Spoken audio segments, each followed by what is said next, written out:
Question number 6 exercise 9.1 right. उसमें question number 6 explain किया था लेकिन दोबारा से बताया जाएगा।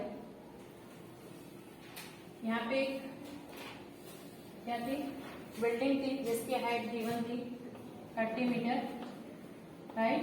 यहाँ पे एक बॉय खड़ा था जिसकी हाइट कितनी थी 1.5 मीटर और इस बॉय की आईज से इसके टॉप का एंगल 30 डिग्री था राइट। फिर बॉय जो है वो थोड़ी डिस्टेंस मूव करता है, मूव करने के बाद जिसका जो एंगल है वो 60 हो जाता है, ऐसा वो board. Find the distance travel by the boy right. ये डिस्टेंस कितना ट्रेवल किया कि आपको फाइंड आउट करना है। तो ये डिस्टेंस 1.5 है, ये भी 1.5 हो जाएगा। तो हमारी जो ट्राइंगल बनेगी उस ट्राइंगल तक का डिस्टेंस जो हाइट है वो हम लोग फाइंड आउट करेंगे।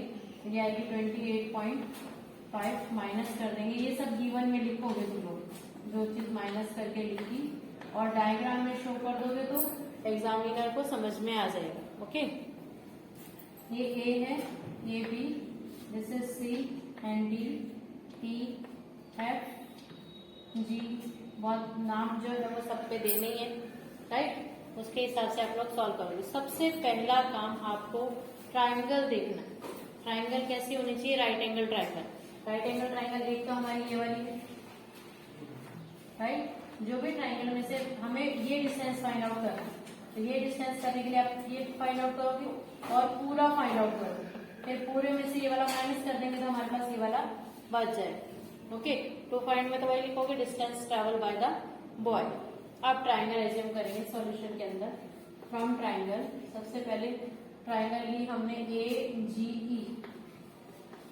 ई, जिसको फाइंड आउट करना है उसको ऊपर रखना है। ई जी निकालना है, ई जी को हमने ऊपर रखा, ए जी गिवन है उसको हमने नीचे रखा। तो फिर चेक करेंगे कि हमारे पास कौन सा ट्रिग्नोमेट्रिक रेशियो बना। तो यहाँ पर ट्रिग्नोमेट्रिक ये बेस है और ये क्या है हमारी perpendicular B by P. B by P क्या होता है कॉट, और थीटा कितने डिग्री का है 60 degree. Then E G upon 28.5 equals to cot 60। Cot 60 क्या होता है 1/3। चेक करो √3। एक दिन चेक करेंगे then we right. Then E G equals to 28.5 upon √3 metre. इतनी वैल्यू हम लोग अभी छोड़ देंगे, बाद में देखेंगे कि रूट की वैल्यू कैसे लिखनी है। ओके, उसके बाद हम ट्राइंगल एज्यूम करेंगे। फ्रॉम ट्राइंगल अब बड़े वाली ट्राइंगल लेंगे ए सी जी। अब इसमें क्या निकालना है सी जी निकालना है और ए जी वापिस से गिवन है इक्वल्स टू कॉट 30। देन सी जी ए जी आपका क्या है 28.5 जो उधर जाके मल्टीप्लाई होगा √3। ये आपका आ गया सी जी राइट। हमें निकालना कौन सा डिस्टेंस है ई सी। ई सी निकालना है ना, तो ई सी कैसे निकलेगा E C equals to C G minus E G. C G कितना है 28.5 √3 माइनस 28.5 अपॉन √3। अब कैलकुलेशन आपको अपने मेथड से करनी है, आपको जैसे मन करे वैसे कर सकते हो, लेकिन इसमें से देखो कॉमन आ रहा है 28.5 कॉमन, अंदर क्या बचेगा √3 माइनस 1/√3 राइट। एलसीएम लेके सॉल्व कर सकते हो। कैसे करेंगे √3 इधर मल्टीप्लाई हो जाएगा 3 माइनस 1 तो 2/√3 यानी कैसे आएगा 28.5 इंटू 2/√3। तो काटेंगे √3 से मल्टीप्लाई करके रैशनलाइज कर दो √3 से डिवाइड कर देंगे तो आएगा 28.5 इंटू 2 इंटू √3 अपॉन 3। 3 से कट होगा 3 9 27, 3 5 50, 2 5 10, 2 9 18 और 1 19 √3। तो यानी आंसर आया 19√3 metre. So the distance travel by the boy is 19√3 और √3 की वैल्यू आपको बताई गई है है ना, तो वो आप लोग वैल्यू पुट करेंगे और आंसर निकाल देंगे। यहाँ पर आंसर दोनों मेथड से दिया रहेगा। सीबीएसई में तो √3 में रूट में लिखते हैं तो आंसर राइट एज्यूम करते हैं, लेकिन हमारे गुजरात बोर्ड में कभी कभी रूट की वैल्यू फाइंड आउट करनी रहती। ओके, तो उसके हिसाब से आप लोग सॉल्व कर लें। क्वेश्चन नंबर 7, इसने क्या कहा है, एक बिल्डिंग है, दिस इज अ बिल्डिंग जिसकी हाइट दी है 20 मीटर और इसके ऊपर एक छोटा सा टावर लगा है, transmission tower. Let A B a building और AC is a tower. Clear? ये हमारा ग्राउंड है। क्वेश्चन को ध्यान से पढ़ के करेंगे हम लोग। ये हमारा ग्राउंड है, राइट। ग्राउंड फिर क्या बोल रहा है, from a point on the ground, ground के ऊपर एक पॉइंट है, let this point be D।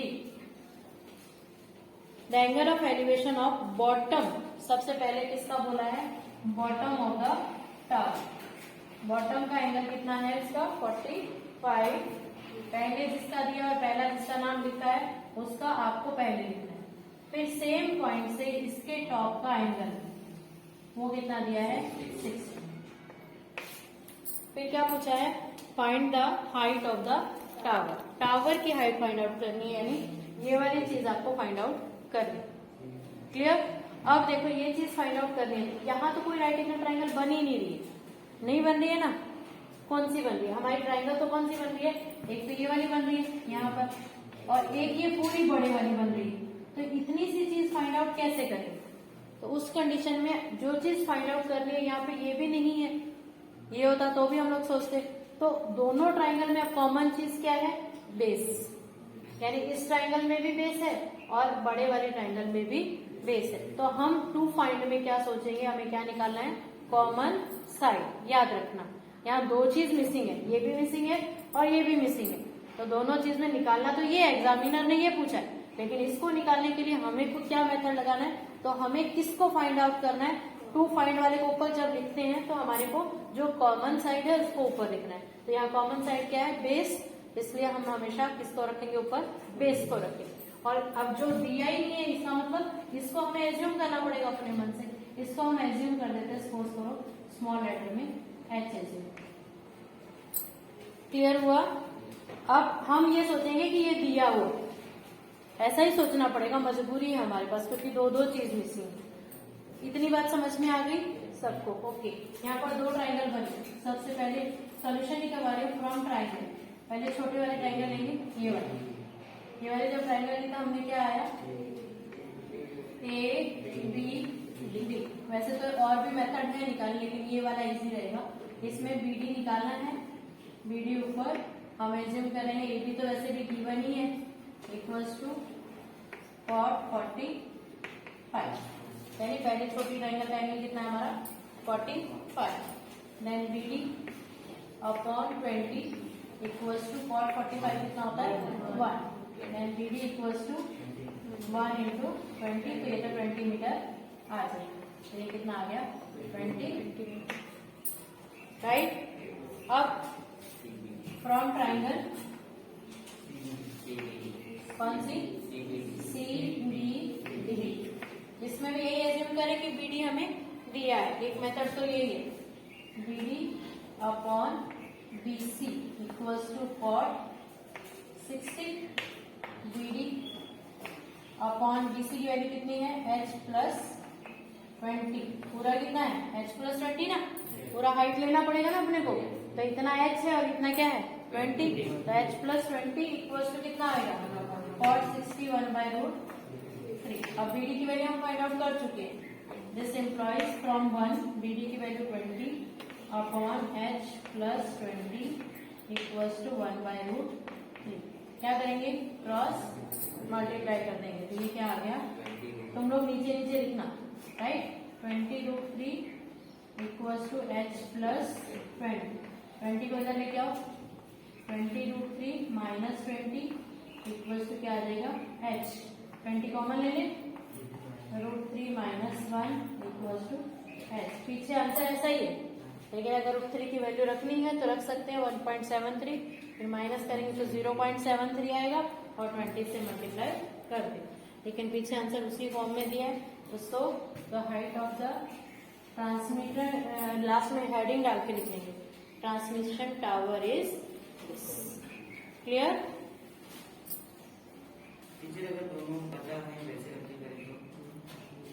Question number 8, a statue 1.6 meter tall stand on a top of pedestal।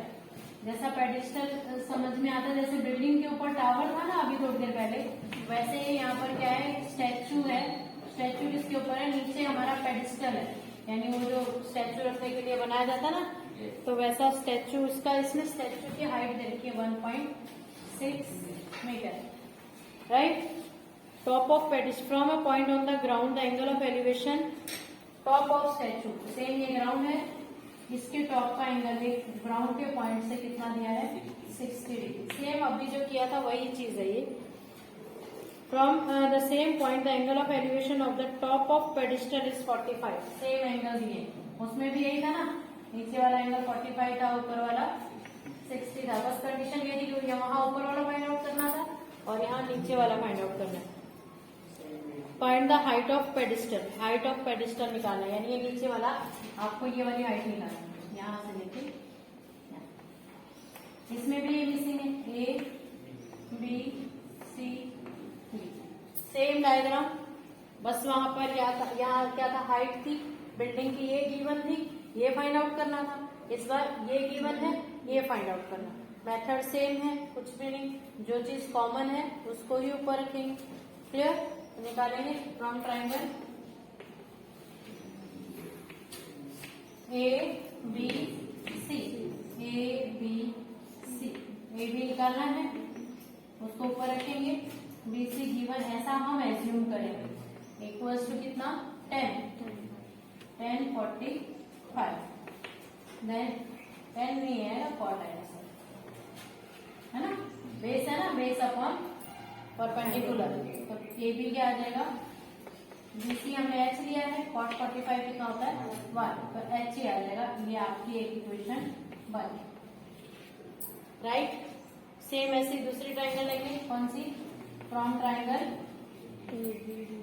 A B D, जिसको निकालना है सेम ऐसे, ए बी अपॉन गिवन क्या है, ये कौन सा, B D equals to cot 60। Clear, क्या आएगा, A B upon B D कितना है, H plus 1.6 equals to cot 60 क्या होता है, √3, 1/√3, 1/√3। क्लियर, एच की वैल्यू निकालेंगे यहाँ पर,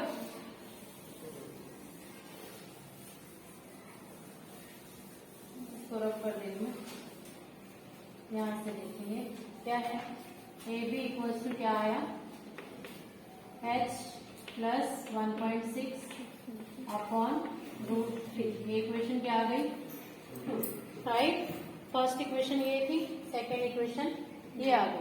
अब दोनों का लेफ्ट साइड इक्वल है, ए बी की वैल्यू वहां रख दूं, ए बी की वैल्यू यहाँ पे क्या है, एच, ए बी की जगह क्या लिखा हमने, एच प्लस 1.6 अपॉन √3, कहाँ से लिखी वैल्यू, वहां पे मेंशन करेंगे, फ्रॉम 1, एच ये इधर मल्टीप्लाई होगा, √3h, इस h को भी इधर ले आओ, minus H equals to 1.6, h common ले लो, अंदर क्या बचा, √3 माइनस 1, ये 1.6, then value of h equals to 1.6 upon √3 minus 1। अब आपको पता है कभी भी डिनोमिनेटर में √3 नहीं छोड़ना होता है ना, क्योंकि ऊपर तो फिर भी छोड़ सकते हैं लेकिन नीचे कभी नहीं छोड़ते, तो क्या करेंगे, रैशनलाइज, √3 प्लस 1, √3 प्लस 1, ये आया 1.6, √3 प्लस 1, और नीचे क्या आएगा, √3 का स्क्वायर 3 और 1 का स्क्वायर 1, तो क्या बचा 2, 1.6 √3 प्लस 1 अपॉन 2, 2 8 जा, 0.8 √3 plus 1. This is the answer. Right? Question number 9, इसमें बोला है एक टावर है और एक बिल्डिंग, दोनों ही ग्राउंड के ऊपर ही है, right. Let A B a tower and C D is a building. The angle of elevation of top of building from the foot of tower, building के टॉप से टावर के फुट का angle 30 degree, right. दूसरी condition में क्या बोल रहा है, and the angle of elevation of top of tower from the foot of building, tower के टॉप से बिल्डिंग के फुट का angle 60 degree. If the height of tower is 50 metre, height of tower given है 50 metre, find the height of building. बहुत easy sum है, simple simple से दो triangle बनी हुई, एक ट्राइंगल ये बनी हुई है यहाँ से यहाँ तक, है ना। सोचो कि ये कुछ दिया ही नहीं है, जब ये ट्राइंगल लेंगे तो इससे बेस निकल आएगा, यस। जब बेस निकल आया तो इधर वाली ट्राइंगल लेंगे तो इससे हाइट निकल आएगी, राइट। निकाले from triangle A B D, जो निकालना है उसको ऊपर B D upon A B equals to cot 60। यहाँ देखो ये 30 नहीं है, यहाँ तक नहीं काउंट करें, हम ये वाली ट्राइंगल ले रहे हैं। तुम लोगों को समझाने के लिए मैंने रब कर दिया, ये 60 है, राइट। तो पहले ट्राइंगल कौन सी है, 60, तो बी डी अपॉन 50 और 60 होता है 50 अपॉन 1/3, राइट। तो बी डी क्या आ जाएगा 50/√3। कभी भी याद रखना, इसी की वैल्यू जब तक आपसे पूछी ना जाए उसको कंप्लीट सॉल्व मत कर। ऐसा मैं बताई हूँ आपको कि कंप्लीट सॉल्व तभी करेंगे लास्ट में जब तुम्हें जरूरत, तब तक कोई रैशनलाइज करके देखने की जरूरत नहीं है, कोई पॉइंट में कन्वर्ट करने की जरूरत नहीं। Is that clear? उसमें आपकी कैलकुलेशन थोड़ी फाइन रहेगी, अच्छी रहेगी और मिस्टेक होने की पॉसिबिलिटी कम रहेगी। ओके, अब ये हो गया हमारे पास, ये आ गया आंसर, यानी इसका आंसर आया 50/√3। चलेगा, अपॉन में आएगा तो कोई प्रॉब्लम नहीं। अब हमारी ट्राइंगल कौन सी है, इधर वाली। अब भूल जाओ कि यहाँ पे कुछ था, अब हमारी ट्राइंगल इधर है और इसका एंगल कितना है 30 डिग्री। ये वाली ट्राइंगल लेंगे, yes, from triangle B C D निकालना क्या हमें, C D upon B D. अब क्या है 10 30 होगा, यस। देन सी डी 10 30 कितना होता है 1/√3। Then C D equals to B D into B D की वैल्यू क्या है 50/√3 इंटू 1/√3, तो आएगा 50/3। जब 50 को 3 से डिवाइड करेंगे या तो इतना ही आंसर होगा, तो 15 16 2/3 metre, this is the answer. तो वे पॉइंट में कन्वर्ट करना है तो करो, नहीं तो अपॉन में लिखो, चलेगा, कोई प्रॉब्लम नहीं है। अगर एग्जामिनर को ज्यादा से ज्यादा काटना भी होगा तो हाफ मार्क काटेगा, वैसे तो उसका कोई हक नहीं है काटने का, ठीक है। इतना कंप्लीट है तो वो आंसर फुल मार्क्स देगा ही। फिर भी कोई मेरे जैसा बेकार बैठा है तो फिर दे सकता है, तुम काट सकता है, ठीक है। बाकी काटने का कोई मतलब नहीं, ओके।